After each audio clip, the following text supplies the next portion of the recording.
घुटने टेक दें, कलमा पढ़ना सीख लें, ताकि हम जी पाएंगे। हमारे सब घर से अलग नहीं हो पाएंगे।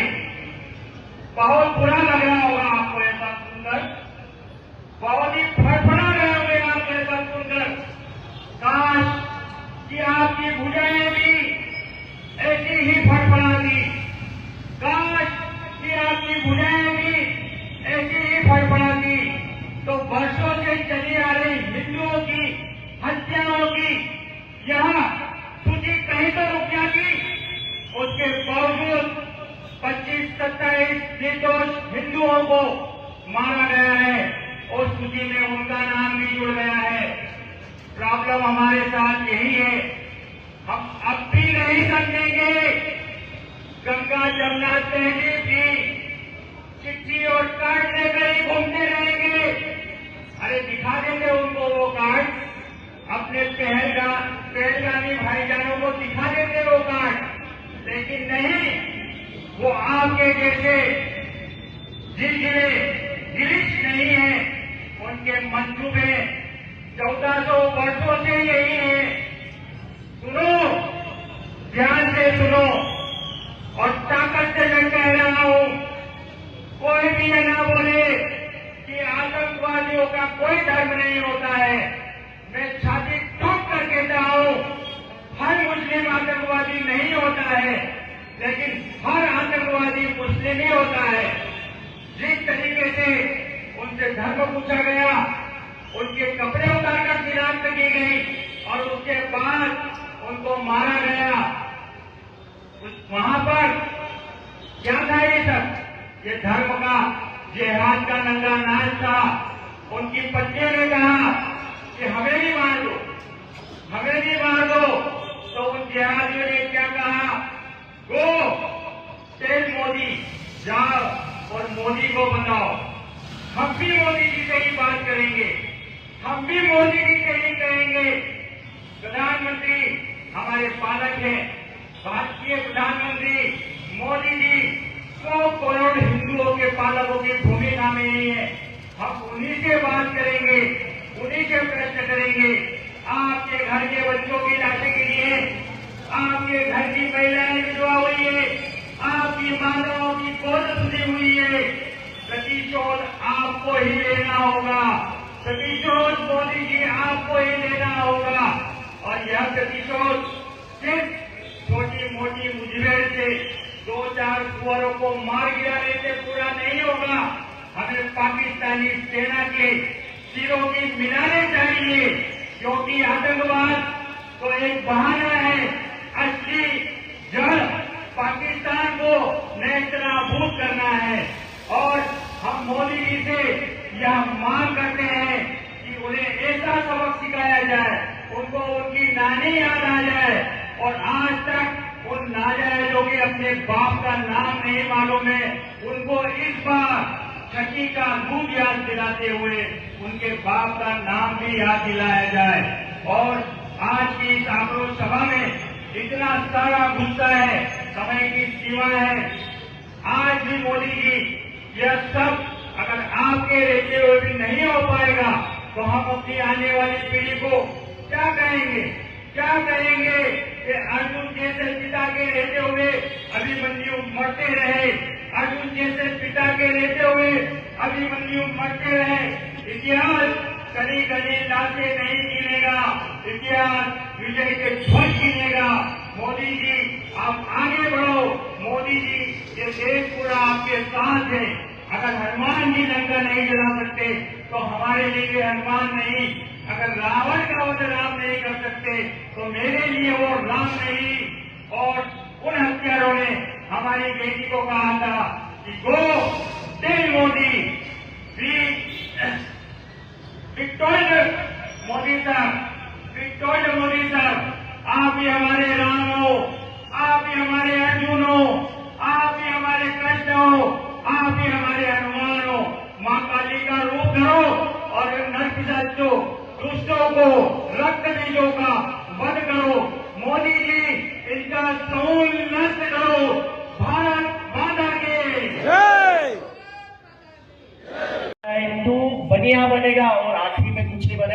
लाश बनेगा। इसलिए अभी भी आप लोगों के पास समय है, अभी जाग जाइए और एकत्रित हो जाइए। हिंदू एकता, हिंदू सभ्यता के साथ में रहेंगे तो आप लोग सेफ रहेंगे, वरना हमारे धर्म को भी कश्मीर बनने में समय नहीं लगेगा। जय श्री राम, भारत माता की। आज जम्मू हिंदुस्तान में तकलीफ दे रही है, आज भी हमें तकलीफ दे रही है। अभी वक्फ बोर्ड के नाम पर, तो कभी दूसरे नाम पर, तो कभी आतंकवाद के नाम पर, और राष्ट्रीय मुद्दों पर ये जो सरकार काम कर रही है उनका भी विरोध है। अभी बहुत सारे लोगों ने बोला, मैं जितना ही कहना चाहता हूँ समस्त समाज को, हिंदू सनातनी है हम, सनातनी है हम। जरा इतिहास उठा के देखो, देवी देवताओं के चित्र उठा के देखो। हम नवदुर्गा मनाते, नवरात्रि मनाते। हमारी जो भवानी है 10 भुजाधारिणी, उसके हाथों में कितने शस्त्र है। उस शस्त्रों का संधारण करना सीखो, उस शस्त्रों को चलाना सीखो। हर घर में हिंदू के, खुलेआम बोल रहा हूँ, हर हिंदू के घर में शस्त्र होना चाहिए। आत्मरक्षा खुद को करना पड़ेगी। कब तक सरकार के बल पर बैठे रहेंगे? इसलिए कहना चाहता हूँ बंधुओं, मातृभूमि से मांगे वर, मातृभूमि से मांगे वर, तेरा वे वो अमर रहे माँ, हम 3-4 रहने रहे। मेरा इसी आपसे निवेदन है कि सब शस्त्र को आप संधारण करें। आने वाला समय बहुत विकट है। देश के अंदर भी जयचंद और गद्दारों की कोई कमी नहीं है। केरल हमसे अलग जा रहा है, बंगाल हमसे अलग जा रहा है, इस्लामीकरण होता जा रहा है जिलों का। हिंदू देवी देवताओं की मंदिरों पर हाथ रख दिया जाता है कि हमारे बाप की जमीन है। कल से पूरे हिंदुस्तान पे हाथ रखेंगे, इसके बाप की जमीन हो जाएगी क्या? ये वही चल रहा है षड्यंत्र, और इस षड्यंत्रकारियों को क्या देने वाले लोग भी यहाँ मौजूद है, देश में मौजूद है। इसलिए कहना चाहता हूँ, उठो और जागो हिंदुओं, सनातनियों जागो। तब तक मार खाते रहोगे। मारना सीखो। वो एक मार रहे तो हम 100 मार के आएंगे।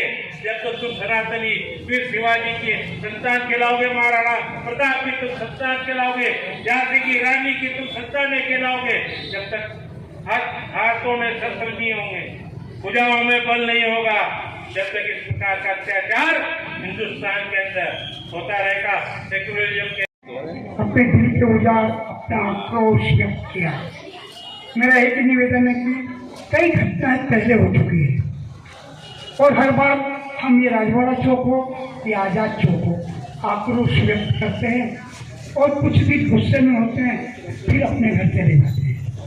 मैं एक ही प्रश्न पूरे झाबुआ नगर में, पूरे देश के सामने रखना चाहता हूँ कि हमें आतंकवादी जो पाकिस्तान के हैं, हमें आतंकवादी जो बांग्लादेश के हैं, उनसे इतना खतरा नहीं है जितने आस्तीन के साथ इस हिंदुस्तान में बसे हैं। मेरा एक ही आग्रह है पूरे देशवासियों से, चाहे वो कोई भी हो, सबसे पहले जो आतंक को शरण देता है, जो आतंक को संरक्षण देता है, उन लोगों को उजागर करना चाहिए। नीरज भाई बार बार इजराइल का उदाहरण देते हैं। मेरा एकमात्र एक ही सुझाव है कि जिस तरह इजराइल ने गाजा को लिया, ऐसे ही हमारी भारत सरकार, हवाई सेना, पाकिस्तान के जितने भी बड़े बड़े कर्नल लीडर हैं, उनको उठा के जाए और उनसे ये मांग करे कि जो आतंकवादी जिन्होंने ये घटना घटी, उन्हें हिंदुस्तान में पेश करे।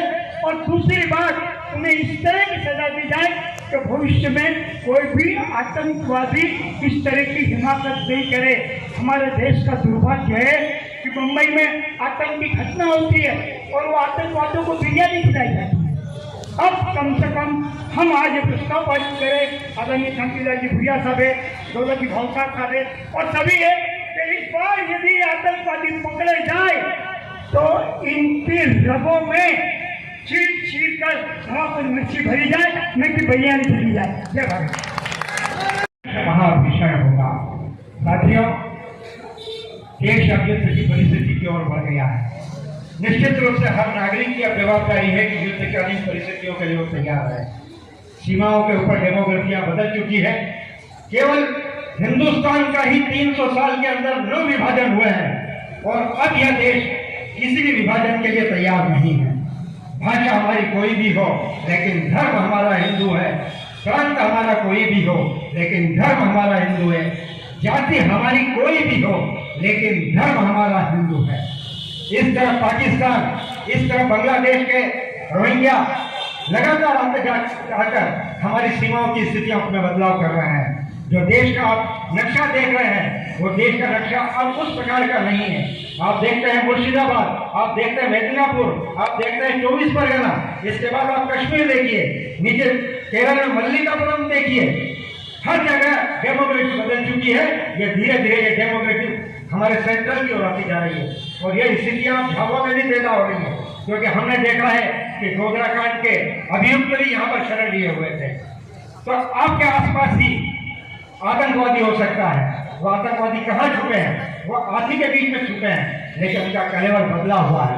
हम देखते हैं कि जब भी कोई राष्ट्र का कानून लागू करने का प्रयास होता है, कोई राष्ट्रवादी कानून लागू करने का प्रयास होता है, तब एक हमने मेजर जनरल का आज ही में एक वक्तव्य देख रहा था कि इस स्थितियों के अंदर हमेशा कोर्ट का इस प्रकार से धीमा वर्ग होता है, अड़ंगा लगता है कि वो हमारी योजनाएं जो रक्षा योजनाओं से संबंधित होती है, जवानों से, हाँ हम हिंदू हैं और हिंदू ही रहेंगे और ये देश हमेशा नेतृत्व करेगा। आप केवल इन स्थितियों के लिए तैयार हैं। जय भारत, जय हिंद। भारत माता की, सुन ले बेटा पाकिस्तान, सुन ले बेटा पाकिस्तान, बापी है। ये अगर सही समझ जाए तो ठीक है, नहीं तो लगभग 4 टुकड़े की संभावना तो बन रही है, लगभग। और आज नहीं तो कल होगा, जरूर होगा, क्योंकि ऐसे नासूर के पूरे दांत तोड़ के रख दिए जाने चाहिए। आतंकवाद उनकी राष्ट्रीय नीति में है। यदि करारा जवाब है, क्रोधित है, सरकार अपना काम कर रही है और देश का जनमानस अपना काम कर रहा है। इस क्रम को आगे बढ़ाते हुए मैं हमारे बीच उपस्थित है वीर रस के झाबुआ जिले के एक बड़े कवि मोहम्मद निसार पठान का मैं केंद्र बिंदु हूं। हाँ, मैं हिंदू हूं। साथियों, हिंदू धर्म वसुधैव कुटुंबकम की भावनाओं से पूरे विश्व में चलता है। शायद मुझे लगता है इसको बड़ी कमजोरी मान लिया गया है। इसमें संशोधित करने की आवश्यकता है। पंचायत से, मदरसा बोर्ड से,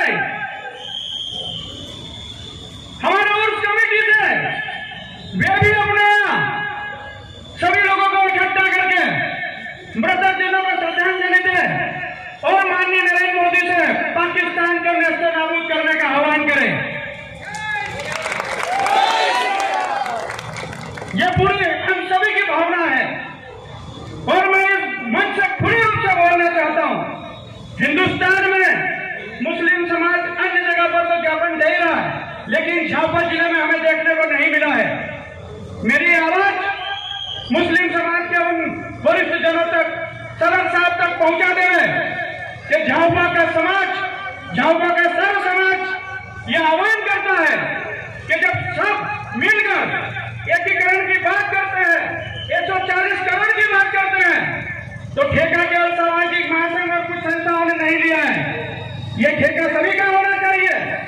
मेरा निवेदन है, मेरा आग्रह है, वे अपने यहाँ नमाज के बाद पूरे समाज को इकट्ठा करें और दिवंगत आत्माओं की श्रद्धांजलि के लिए कार्यक्रम करें और देश के प्रधानमंत्री से पाकिस्तान के खिलाफ आह्वान करें।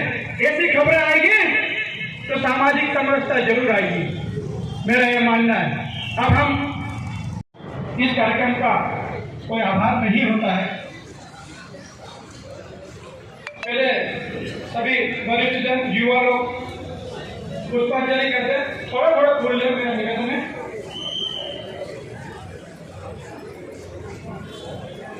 मेरा एक निवेदन भी है, कल ठीक 11 बजे हम पहले कार्यक्रम पर उपस्थित होंगे और सभी समाजजनों से जो भी आ सके वे कृपया पधारें ये माननीय प्रधानमंत्री जी के नाम भारत सरकार के नाम एक ज्ञापन झाबुआ की तरफ से दिया जाएगा। आप सभी 11 बजे पैलेस गार्डन पधारें, यहीं से हम एसडीएम कार्यालय पर पहुंचेंगे।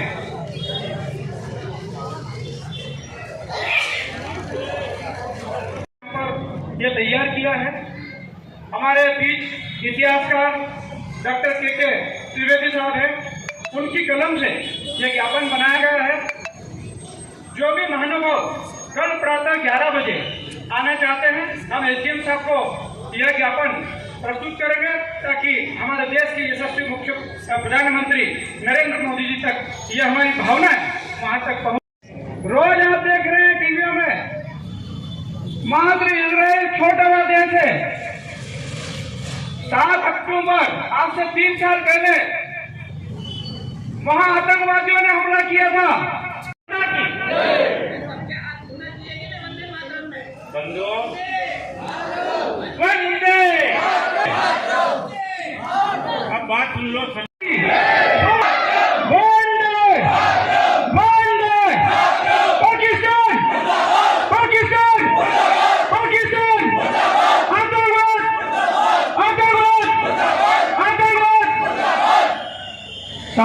परमात्मा से प्रार्थना करेंगे, विनती करेंगे, निवेदन करेंगे कि उन्हें अपने श्री चरणों में ऊंचा से ऊंचा स्थान प्रदान करें। मैं आप सबसे आग्रह करता हूं, हमारी यह मौन श्रद्धांजलि शुरू हो रही है।